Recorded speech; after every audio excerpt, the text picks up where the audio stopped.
Tanya, tell us the state about what's happening at EPA. Good afternoon, and thank you for hosting this forum. It's very informative. I appreciate sharing and hearing from my colleagues, so I'm looking forward to learning today. But as you mentioned, Luke, and EPA recognizes that zero trust architecture and the principles underneath it and getting there is definitely a journey. It is not a sprint. And we did kind of set off sprinting, right? So requirements are issued and you have 60 or 120 or 90 days to implement. So we were sprinting, but we took a step back and recognized that is actually a journey. And then looking at many of the implementation strategies that we'd already put in place, so we started the journey early on, aligning to the risk management framework and aligning to the minimum standards established by FSMA.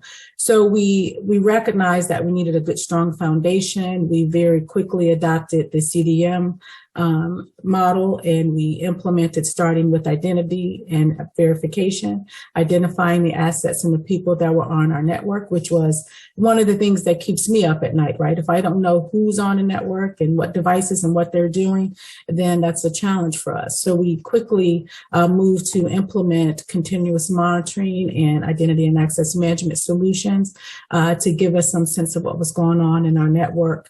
So we did move forward with multi-factor authentication for our employees, as well as virtual smart cards for temporary visitors and guests, just to make sure we had a strong hold on who they were and a strong hold on their authorization to our environment.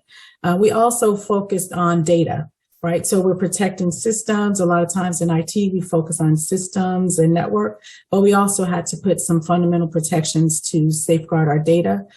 So we deployed encryption technologies. We also deployed some solutions to help with identifying and encrypting our data, as well as preventing the inadvertent release of data, right? So we put some data loss prevention protections in the environment also. One of the things we recognize being a research organization is that we have to spend time protecting and safeguarding our laboratory equipment. So we focused on looking at Internet of Things policies and procedures, something that is fairly new to us, right? So we're reaching out across the space to learn more about securing those environments.